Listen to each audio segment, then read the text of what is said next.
6번째 재앙 독종. 모세가 가마의 재를 하늘을 향해 날리자 사람과 짐승에게 독종이 발합니다. 고통스러운 피부병입니다. 술객들도 독종이 생겨 모세 앞에 설 수 없었습니다. 이집트의 마술사들이 완전히 패배합니다. 하지만 여호와께서 바로의 마음을 완악하게 하셨으므로 바로는 듣지 않습니다. 여기서부터 바로의 완악함이 하나님의 심판의 일부가 됩니다. 7번째 재앙 우박. 하나님은 미리 경고하십니다. 우박이 내릴 것이니 가축과 사람을 집 안으로 피하게 하라고. 바로의 신하 중에 여호와의 말씀을 경외하는 자들은 그 종들과 가축을 집으로 피하게 하였으나 흥미롭게도 일부 이집트인들이 하나님의 말씀을 믿기 시작합니다.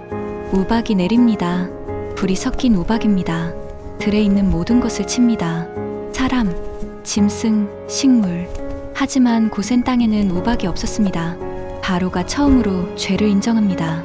내가 이번에는 범죄하였노라. 여호와는 의로우시고 나와 내 백성은 악하도다. 하지만 우박이 그치자 그는 또 마음을 완악하게 합니다. 8번째 재앙 메뚜기. 하나님은 모세에게 말씀하십니다. 내가 바로의 마음과 그의 신하들의 마음을 완악하게 함은 나의 표징을 그들 중에 보이기 위함이며 재앙의 목적이 분명해집니다. 하나님의 능력을 보이고 후대에 전하게 하기 위함입니다. 메뚜기 때가 옵니다. 우박에서 살아남은 모든 식물을 먹어치웁니다. 그 많음이 이 같은 것은 전무하였고 이후에도 없을 것이라. 바로의 신하들이 간청합니다. 이 사람이 언제까지 우리의 함정이 되리이까? 그 사람들을 보내어 그들의 하나님 여호와를 섬기게 하소서. 바로가 양보하려 하지만 또 조건을 답니다. 장정들만 가라. 모세가 거절하자 바로가 그들을 쫓아냅니다. 메뚜기가 온 뒤 바로가 급히 모세를 부릅니다. 내가 너희 하나님 여호와와 너희에게 득죄하였노니? 하지만 메뚜기가 사라지자 그는 또 마음을 완악하게 합니다. 9번째 재앙 흑암.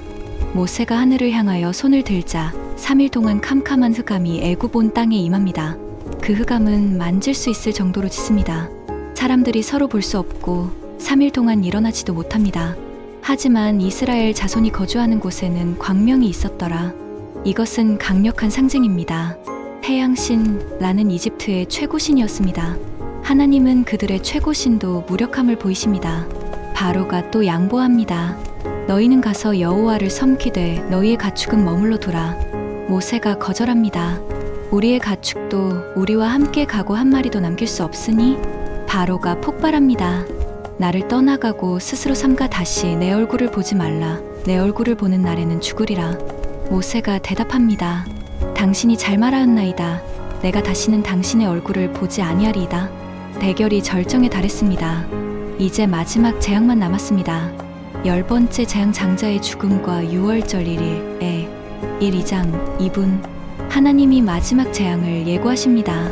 내가 한 가지 재앙을 바로와 애굽에 내린 후에야 그가 너희를 여기서 내보내리라. 그가 너희를 내보낼 때에는 반드시 다 쫓아내리니. 그리고 무서운 선언이 이어집니다. 밤중에 내가 애굽 가운데로 들어가리니 애굽 땅에서 바로의 왕위에 앉을 장자로부터 맷돌 뒤에 있는 여종의 장자까지와 가축에 처음 난 것이 다 죽으리니 왕자부터 종까지 모든 장자가 죽을 것입니다. 이것은 이집트 전체에 대한 심판입니다. 하지만 하나님은 자기 백성을 위한 구원의 방법을 제시하십니다. 6월절입니다. 각 가정은 흠없는 어린 양을 잡아야 합니다. 그 피를 문설주와 임방에 바릅니다. 그리고 그 고기를 구워 먹되 무교병과 쓴 나물과 함께 먹습니다. 내가 그 피를 볼 때에 너희를 넘어가리니 재앙이 너희에게 내려 멸하지 아니하리라. 6월절은 히브리어로 페삭, 즉 넘어간다는 뜻입니다. 하나님의 심판이 양의 피를 보고 넘어갑니다. 이것은 대속의 원리입니다. 양이 대신 죽습니다. 무죄한 자가 유죄한 자를 대신합니다. 이것은 장차 오실 하나님의 어린 양 예수 그리스도를 예표합니다. 한밤중에 여호와께서 애굽 땅의 모든 장자를 치십니다. 바로의 장자부터 옥에 갇힌 자의 장자까지, 가축에 처음 난 것까지. 그 밤에 바로와 그의 모든 신하와 모든 애굽 사람이 일어나고 애굽에 큰 부르짖음이 있었으니 이는 그 나라에 사망하지 아니한 집이 하나도 없었음이었더라. 바로가 밤중에 모세와 아론을 부릅니다. 너희와 이스라엘 자손은 일어나 내 백성 가운데에서 떠나 너희의 말대로 가서 여호와를 섬기며 완전한 항복입니다. 바로는 축복까지 구합니다. 이스라엘 백성이 출발합니다.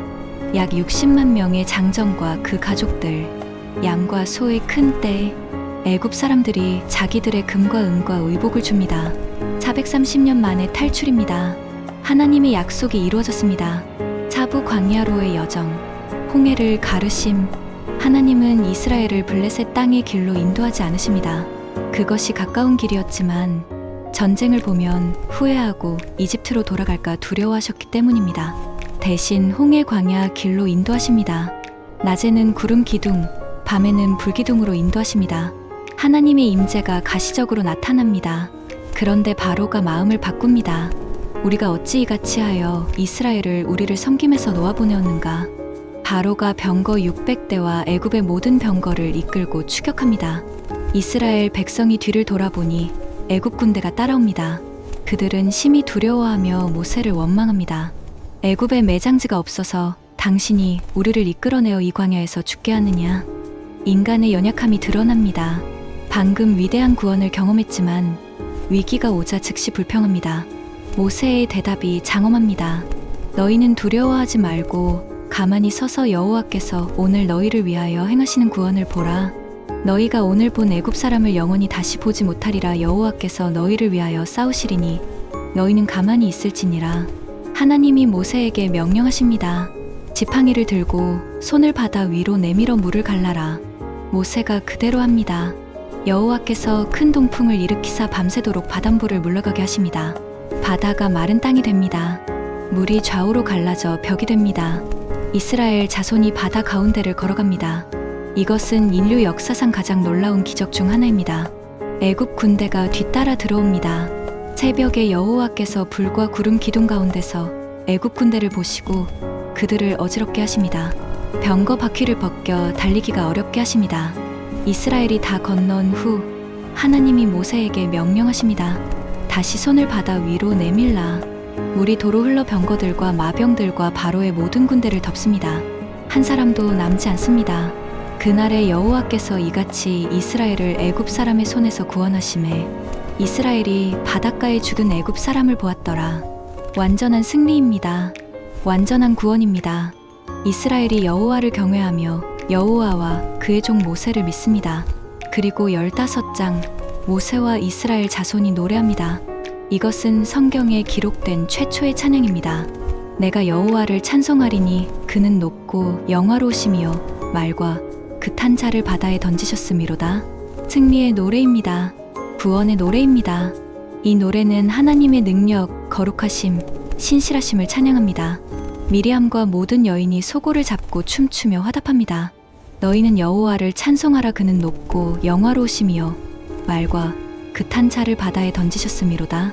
기쁨이 넘칩니다. 자유가 왔습니다. 광야에서의 시험들. 하지만 기쁨은 오래가지 않습니다. 광야에 현실이 닥칩니다. 물이 없습니다. 사흘 길을 가도 물을 만나지 못합니다. 마라에 이르러 물을 발견하지만 그 물이 써서 마실 수 없습니다. 백성이 원망합니다. 우리가 무엇을 마시리이까? 하나님이 모세에게 한 나무를 보이십니다. 그것을 물에 던지니 물이 달아집니다. 시험이자 교훈입니다. 하나님은 치료자이십니다. 나는 너를 치료하는 여호와임이라. 먹을 것이 없습니다. 광야에 나온 지 한 달 반. 가져온 양식이 떨어집니다. 백성이 또 원망합니다. 우리가 애굽 땅에서 고기 가마 곁에 앉아 있으며 떡을 배불리 먹던 때에 여호와의 손에 죽었더라면 좋았을 것을. 인간의 기억은 참 편리합니다. 노예 생활의 고통은 잊고 고기 가마만 기억합니다. 하나님이 은혜를 베푸십니다. 저녁에는 메추라기가 와서 진영을 덮고 아침에는 만나가 내립니다. 만나는 이것이 무엇이냐는 뜻입니다. 작고 둥글고 서리같이 희고 꿀 섞은 과자 같은 맛이 납니다. 40년 동안 하나님은 이 만나로 그들을 먹이십니다. 날마다 하나님을 의지하게 하십니다. 안식일에는 2배를 주어 안식일 규례도 가르치십니다. 물이 또 없습니다. 르비딤에 도착했는데 마실 물이 없습니다.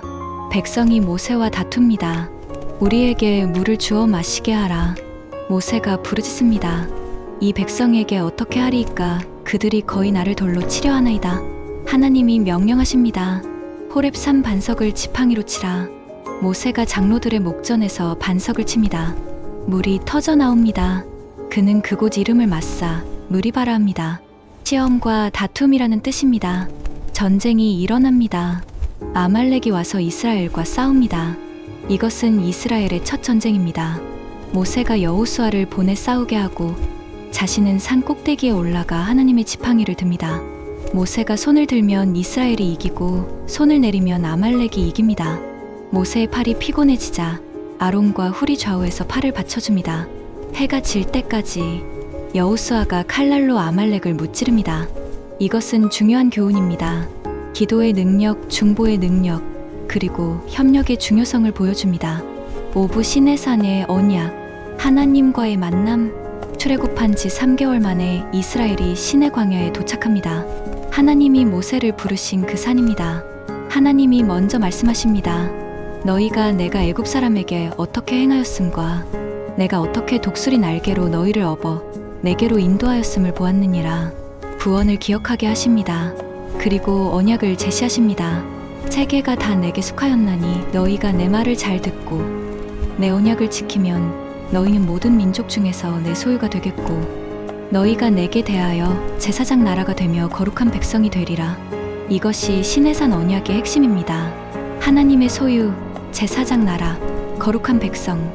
이스라엘의 정체성이 여기서 확립됩니다. 백성이 응답합니다. 여호와께서 명령하신 대로 우리가 다 행하리이다.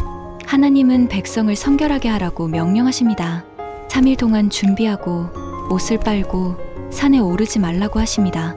셋째 날 아침 우레와 번개와 빽빽한 구름이 산 위에 있고 나팔 소리가 크게 들립니다. 진영의 모든 백성이 떱니다. 시내산의 연기가 자욱합니다. 여호와께서 불 가운데 강림하셨기 때문입니다. 온 산이 크게 진동합니다. 모세가 말한즉 하나님이 음성으로 대답하시더라. 하나님이 산 꼭대기로 모세를 부르십니다. 백성들이 경계를 넘지 않도록 경고하십니다. 거룩하신 하나님께 함부로 가까이 가면 죽습니다. 이것은 하나님의 초월성과 거룩하심을 보여줍니다. 동시에 하나님께서 인간과 만나기를 원하시지만 죄 있는 인간은 중보자 없이 하나님께 나아갈 수 없다는 것을 보여줍니다. 십계명. 그리고 하나님이 직접 말씀하십니다. 십계명입니다. 하나님은 먼저 자신을 소개하십니다. 나는 너를 애굽 땅 종 되었던 집에서 인도하여 낸 내 하나님 여호와니라. 율법 이전에 은혜가 있습니다. 계명 이전에 구원이 있습니다. 율법은 구원의 조건이 아니라 구원받은 자의 삶의 방식입니다. 첫째 계명 너는 나 외에는 다른 신들을 내게 두지 말라. 유일신 신앙입니다. 여호와만이 하나님이십니다. 이것은 이스라엘 신앙의 기초입니다. 둘째 계명 너를 위하여 새긴 우상을 만들지 말고. 하나님은 영이십니다. 어떤 형상으로도 표현될 수 없습니다. 우상 숭배는 하나님을 왜곡하고 제한하는 것입니다. 셋째 계명 내 하나님 여호와의 이름을 망령되게 부르지 말라. 하나님의 이름은 거룩합니다. 함부로 사용하거나 헛되이 맹세하지 말라는 것입니다. 넷째 계명 안식일을 기억하여 거룩하게 지키라. 6일 동안 일하고 7일째는 쉬라. 이것은 창조 질서를 기억하고 하나님을 신뢰하며 인간의 존엄성을 지키는 계명입니다. 처음 네 계명은 하나님과의 관계에 관한 것입니다. 이것이 우선입니다. 다섯째 계명 내 부모를 공경하라. 이것은 사회 질서의 기초입니다. 가정은 사회의 기본 단위입니다. 이것은 약속이 있는 유일한 계명입니다. 그리하면 내 하나님 여호와가 내게 준 땅에서 내 생명이 길리라. 여섯째 계명 살인하지 말라. 생명의 존엄성을 지키는 계명입니다. 인간은 하나님의 형상이기 때문입니다. 일곱째 계명 간음하지 말라. 결혼의 거룩함을 지키는 계명입니다. 하나님이 제정하신 제도를 보호합니다. 여덟째 계명 도둑질하지 말라. 재산권을 인정하고 정직을 요구하는 계명입니다. 아홉째 계명 내 이웃에 대하여 거짓 증거하지 말라. 진실을 말하라. 정의를 지키라. 거짓 증언은 무고한 자를 해칩니다. 열째 계명 내 이웃의 집을 탐내지 말라.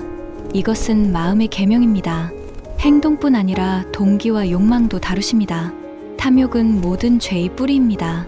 20계명은 돌판 2개에 기록되었습니다. 전통적으로 첫 판에는 1에 4계명 하나님과의 관계, 둘째 판에는 5의 1 공계명 율법과의 관계이 기록되었다고 봅니다. 예수님은 이 모든 율법을 두 가지로 요약하셨습니다. 내 마음을 다하고 목숨을 다하고 뜻을 다하여 주 너의 하나님을 사랑하라. 그리고 내 이웃을 내 몸과 같이 사랑하라. 백성들이 이 모든 것을 보고 두려워합니다. 하나님이 우리에게 말씀하시지 말게 하소서. 우리가 죽을까 하나이다. 모세가 말합니다. 두려워하지 말라. 하나님이 임하심은 너희를 시험하고 너희로 경외하여 범죄하지 않게 하려 하심이니라. 언약의 책과 언약 체결. 20장 후반부터 23장까지는 세부 율법들이 나옵니다. 종에 관한 법, 상해에 관한 법, 재산에 관한 법, 사회적 약자 보호, 안식일과 절기 규정 등입니다. 이것들을 언약의 책이라고 합니다. 10계명의 원리를 구체적인 삶에 적용한 것입니다. 24장에서 언약 체결 의식이 거행됩니다. 모세가 여호와의 모든 말씀을 기록합니다. 제단을 쌓고 12지파를 대표하는 12기둥을 세웁니다. 번제와 화목제를 드립니다. 모세가 언약의 책을 가져다가 백성에게 낭독합니다. 백성이 응답합니다. 여호와께서 말씀하신 모든 것을 우리가 준행하리이다. 모세가 피를 가져다가 백성에게 뿌리며 말합니다.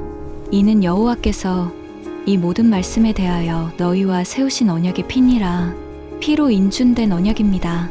이것은 장차 예수 그리스도의 피로 세워질 새 언약을 예표합니다. 그리고 놀라운 일이 벌어집니다. 모세와 아론, 나답과 아비후, 이스라엘 장로 70인이 하나님을 뵙습니다. 그들이 이스라엘의 하나님을 보니 그의 발 아래에는 천국을 편 듯하고 하늘같이 청명하더라. 인간이 하나님을 보고도 살아있습니다. 이것은 언약의 힘입니다. 중보자를 통한 접근입니다. 그들이 하나님을 뵙고 먹고 마셨더라. 언약 식사입니다. 관계의 확립입니다.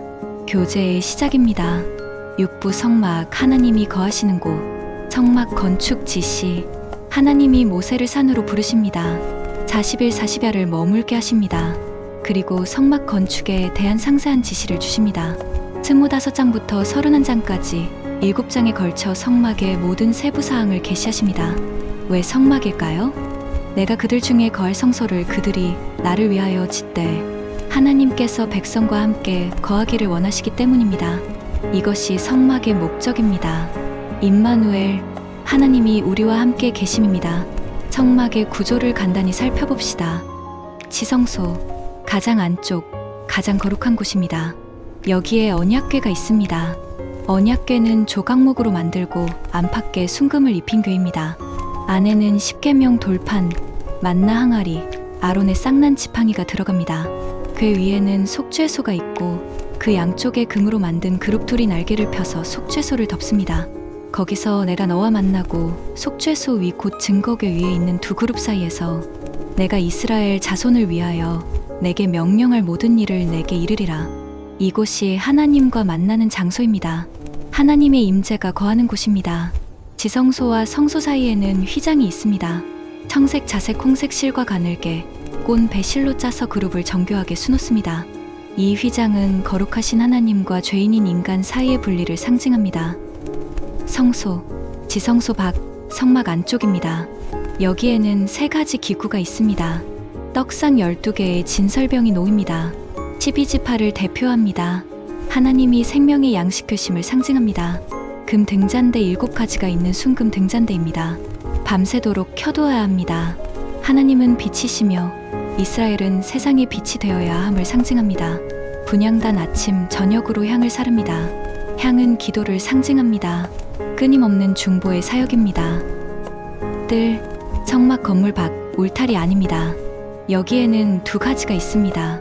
번제단 구리로 만든 큰 제단입니다. 여기서 제사를 드립니다. 희생 제물이 불살라집니다. 죄를 위한 대속입니다. 물두멍 제사장들이 손과 발을 씻는 곳입니다. 정결의 필요성을 보여줍니다. 모든 것이 상징적입니다. 재료, 색깔, 크기, 위치 하나하나가 의미를 가집니다. 하나님은 세밀하게 지시하시면서 반복해서 말씀하십니다. 산에서 내게 보인 양식대로. 인간의 상상이나 창의성이 아닙니다. 하나님의 계시대로 만들어야 합니다. 하나님은 또한 성막을 지을 사람들을 지명하십니다. 브살렐 유다 지파 출신, 하나님의 영으로 충만하여 지혜와 총명과 지식과 모든 재주가 있는 자. 오홀리압 단지파 출신 브살레를 돕는 자. 하나님은 그들의 마음에 지혜를 주시고 가르치는 재능도 주십니다. 하나님의 일은 하나님이 능력 주시는 사람들을 통해 이루어집니다. 31장 끝에서 하나님이 모세에게 증거판 둘을 주십니다. 돌판이요 하나님이 친히 쓰신 것입니다. 여기까지 2부입니다. 3부에서 뵙겠습니다. 내용이 좋았다면 구독과 좋아요 부탁드립니다.